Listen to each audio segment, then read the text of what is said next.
1800 कोटींच्या जमिनीची 300 कोटींमध्ये खरेदी, stamp duty ही माफ केल्याचा आरोप. सामाजिक कार्यकर्ते विजय कुंभार यांचा पार्थ पवारांच्या कंपनीवर गंभीर आरोप.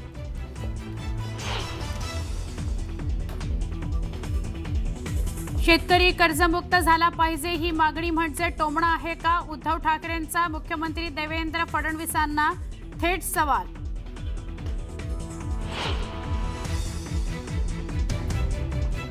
धाराशिव, बीड आणि लातूरमधील पदाधिकाऱ्यांसोबत उद्धव ठाकरेंनी घेतली बैठक. जिथे शक्य तिथे मवियात लढा, तर आघाडी आणि स्वबळाचा निर्णय लवकरात लवकर घ्या, उद्धव ठाकरेंच्या सूचना.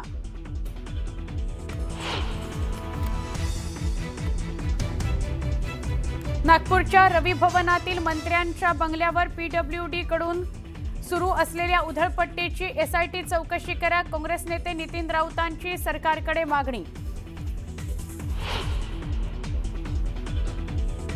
एकनाथ शिंदे हे जनतेच्या मनातले खरे मुख्यमंत्री, शिवसेना आमदार अर्जुन खोतकरांचं विधान. तर मुख्यमंत्री पदाच्या 2.5 वर्षांच्या कारकिर्दीत शिंदेंनी घेतलेल्या भूमिकेचंही कौतुक केलं.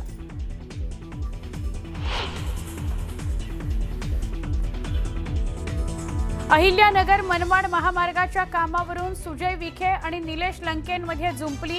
5 वर्ष खासदार, पण विखेंनी काहीच केलं नाही म्हणत निलेश लंकेंनी लगावला टोला.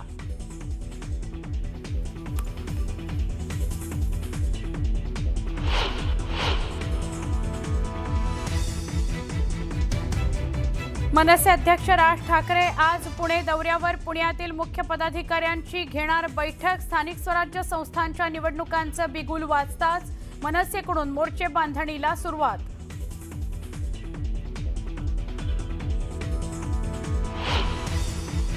भारत आणि ऑस्ट्रेलिया दरम्यान आज चौथा T20 सामना. मालिकेत आघाडीवर जाण्याचा भारतीय संघाचा प्रयत्न.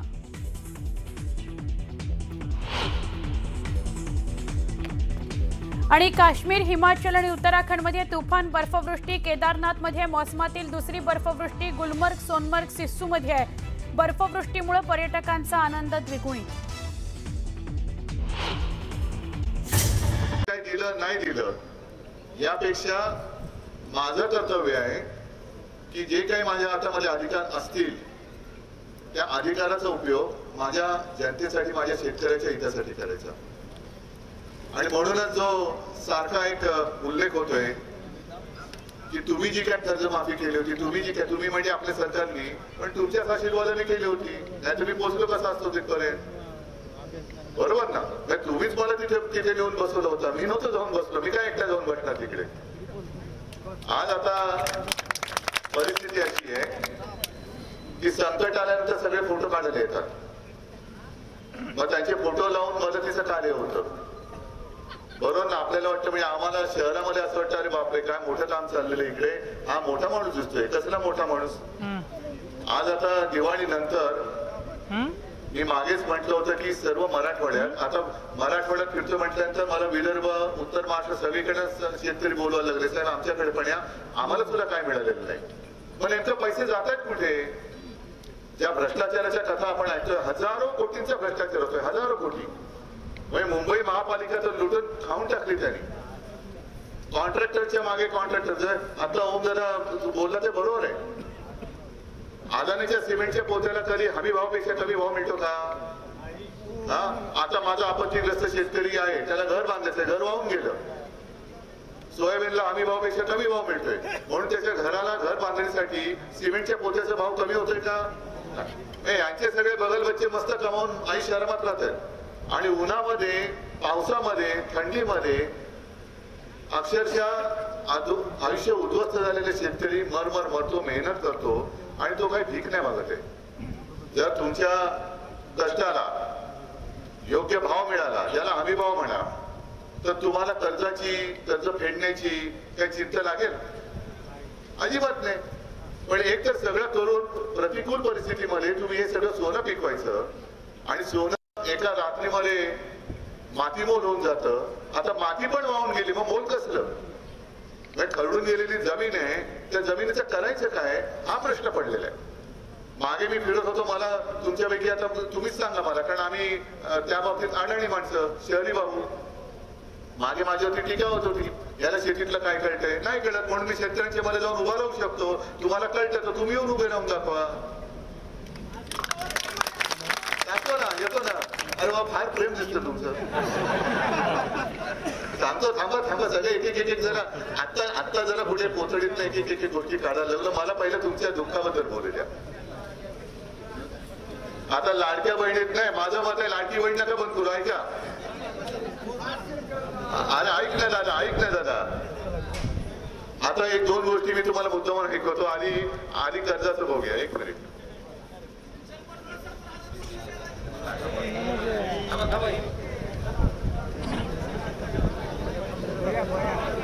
थांबा. आमच्या शेतकऱ्यांना पूर्ण कर्जमाफी आपण देणार आहोत. शेतकऱ्यांचा सातबारा करूया पुरा. झालं का? बाजूला ना टाळ्या. हेच तुम्हाला मी सांगतोय. जसं निवडणुकीच्या आधी शेतकऱ्यांचा सातबारा करू, कोरा. आता लोक विचारतात, शेतकरी विचारतात, आता कुठे पाळायला चोरा. हा, मत चोरी करून सत्तेवर आलाय. तसंच माझं मत उलट आहे. लाडकी बहीण योजना बंद करू नका. पण निवडणुकीच्या आधी जे सांगितलं होतं की आम्ही आमच्या लाडक्या बहिणीला 1500 नाही तर 2100 रुपये देऊ, या नाही तर पुढच्या महिन्यापासून माझ्या प्रत्येक बहिणीला 2100 रुपये द्या. बरोबर. आमचं म्हणणं काय की आता शेतकऱ्याचं जे नुकसान झालं त्यांना होतं ना भविष्यात. असं संकट यापूर्वी मराठवाड्याच्या मी अगदी जे वयोवृद्ध शेतकरी आहेत त्यांना मी विचारलं, त्याला आमच्या आयुष्यात कधी असं संकट आलं नव्हतं, कधीच नाही. म्हणजे आतापर्यंत मराठवाडा अवशेणग्रस्त होता, थोडासा दुष्काळी वाडा पाहिजे तर. पण आता जो काही पाऊस आला, काल सुद्धा फिरलो, त्यांनी मला सांगितलं नदी पात्रातनं पाण्याचे लोंढे जे वाहून आले लोटच्या लोट, त्यांनी जमीन खरडून गेली, विजेचे खांब उद्ध्वस्त, पूल पडले, सगळं पडलं, रस्ते वाहून गेले. आणि मी तुमच्यामध्ये येऊन तुमची व्यथा विचारताना आपल्या राज्याचे मुख्यमंत्री म्हणतात उद्धव ठाकरे टोमणे मारतात. शेतकरी कर्जमुक्त झालंच पाहिजे. हा टोमण्याला पण मी टोला जरूर मारणार. हा टोलाच मारायचा आहे. माझ्या शेतकऱ्याला हेक्टरी 50,000 रुपये मिळाले पाहिजेत. हा टोमणा आहे काय? हा, पण आता मी फिरतोय, मी कुठे माझं कौतुक सांगतोय, कर्जमुक्ती केली तुम्ही सांगताय. मी त्यावेळेला फिरलो का मिळाली की नाही, मी नाही केलं असं, कारण माझं कर्तव्य केले का उपकार नव्हते केले. बरोबर. तेव्हा हे कसं करत होते, लाडकी बहीण सगळ्या महिलांना गोळा करायचे, मिळाले की नाही. मग महिला पण विजय साधे आहेत, त्यांनी केल्या त्यांच्या सरकार मिळाले आणि देऊन बसली मत. पण स्वतःची टिमकी तेव्हा वाजवली या लोकांनी. आता का नाही विचारले लाडक्या बहिणींना तुम्हाला मिळतात की नाही पैसे? आता का नाही विचारले शेतकऱ्याला? पॅकेज म्हणे 31,000 किती 800 कोटी, म्हणजे आतापर्यंत इतिहासातलं सगळ्यात मोठं पॅकेज जाहीर केलं. जाहीर करायला कोणाचं काय जाते? पण जाहीर केलेल्यातल्या 31,800 कोटी पैकी तुमच्या हातामध्ये प्रत्यक्ष किती आले? ज्या दिवशी ते सगळे येतील त्यावेळेला मुख्यमंत्र्यांपेक्षा आनंदी मी असेल.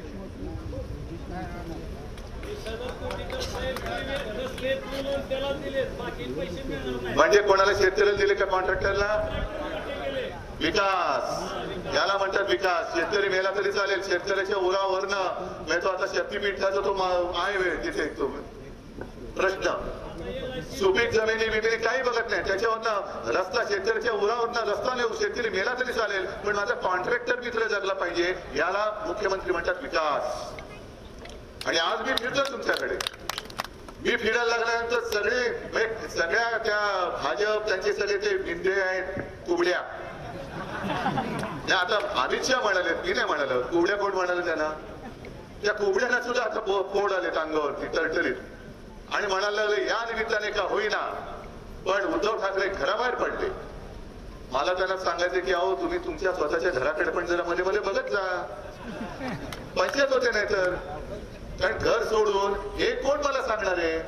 यांनी पक्ष बदलणारे लोक, 50 खोकी घेणारी लोक, सत्तेसाठी दिल्लीत जाऊन मुजरा करावा लागतो यांना वारंवार. घरदार सोडून दिल्लीत जाऊन मुजरा करावा लागतो. आमचे मुख्यमंत्री शेतकऱ्याला पॅकेज मिळाले की नाही विचारण्यापेक्षा बिहारमध्ये जाऊन प्रचार करतायत. म्हणजे ही लोक यांना जर का मी उद्या मला जर का घरी बसून मी घरी बसून माझा महाराष्ट्र वाचवला, मी घरी बसून माझ्या शेतकऱ्याची कर्जमुक्ती केली, मी घरी बसून माझ्या शेतकऱ्याला आणि गोरगरिबाला शिवभोजन थाळी सुरू करून दिली होती. काय काय केलं होतं जे तुम्ही म्हणजे हे सगळे भाजप आणि त्यांची पिलावळ दुनियादारी करत फिरतायत. मग तुम्ही फिरून सुद्धा शेतकरी तुमच्या विरुद्ध का चिडलाय, का चिडलाय शेतकरी, का तुम्हाला शिव्या घालतोय? आणि मी घरी बसून आज पहिल्या प्रथम बाहेर पडलं म्हणत असेल तर हे दुनियादारी करणारी लोक यांना मी बाजार बसवे म्हणतो. हे बाजार बसवे लोक तुम्हाला काय आयुष्यात सुख देणार आहेत? हे बाजार बसवे, बाजार बुडगे लोक इथे सगळे या पक्षातल्या त्या पक्षात, त्या पक्षातल्या त्या पक्षात, म्हणजे जिथे खोके मिळतील तिकडे जात आहेत. पण माझ्या शेतकऱ्याला काय हे सगळे घेऊन बसले 50-50 खोके आणि जबरदस्त भ्रष्टाचार, जबरदस्त भ्रष्टाचार. आता या सगळ्या गोष्टी मी तुम्हाला मुद्दामून विचारायला आलो. एक तर पॅकेज मधले काही पैसे मिळाले का नाही मला आता खरं पाहिजे, कारण चॅनल वरनं चॅनल हे सगळ्या जगाला दाखवत आहे. पॅकेज मधला एक पैसा मिळाला असेल आनंदाने सांगा मिळाला, खरं सांगायचं. तळडून गेलेल्या जमिनीला काही मिळालं? जी गुरंढोरं वाहून गेली, जनावरं वाहून गेल्या, दुभत्या गायी वाहून गेल्या, बैल वाहून गेले, कोंबड्या वाहून गेल्या, शेळ्या वाहून गेल्या, मुलाबाळांची पुस्तकं वाहून गेली, घरं वाहून गेली, शेतीतली माती वाहून गेली, मिळालं काय? पीक विम्याचे पैसे तर मिळाले ना? अरे नाही कसे? मला तर माझ्याकडे पुरावे आहेत, माझ्याकडे पुरावे आहेत. तुम्ही खोटं बोलताय. ऐका, माझ्याकडे पुरावा आहे. तुम्ही काय म्हणालात आता? 1 रुपया सुद्धा मिळाला नाही, बरोबर ना? अरे ऐक रे दादा, अरे दादा ऐका ना माझं, ऐका ना माझं काय बोलणं ऐका. मी काय म्हणतोय, तुम्ही म्हणते 1 रुपया सुद्धा मिळाला नाही. मी काय म्हणतोय, तुम्ही खोटं बोलताय. अरे ऐक ना, माझ्याकडे पुरावा आहे. अरे 6 रुपये मिळाल्याचा पुरावा आहे. 6 रुपये मिळाले, 3 रुपये मिळाले. तुम्हाला लक्षात आलं?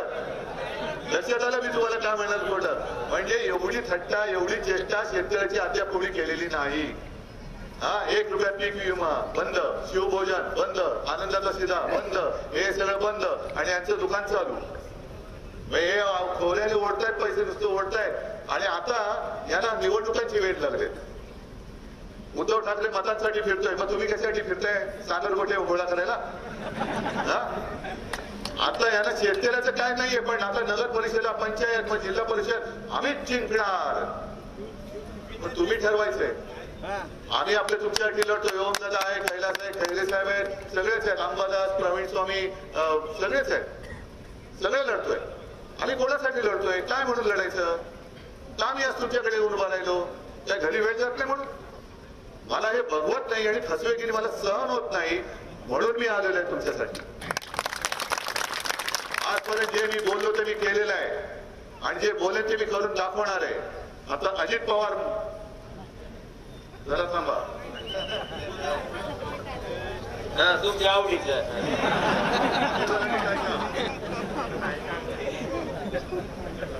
थांबा थांबा.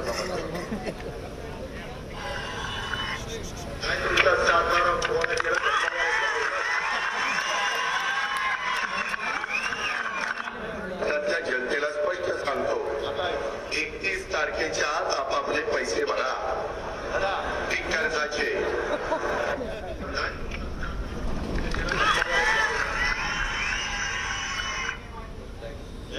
एक पहिल्यापासून आहे का? नाही तुमचा सातबारा गोळा केला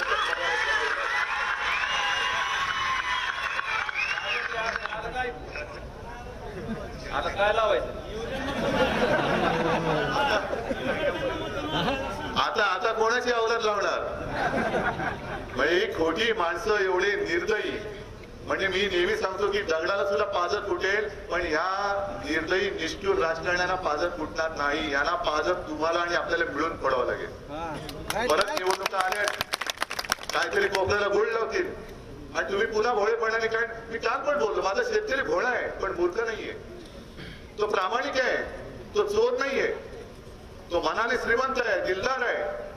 एक वेळ स्वतः मेलो तरी चालेल, पण माझी जनता जगली पाहिजे असा हा माझा जगाचा पोशिंदा आहे, अन्नदाता आहे.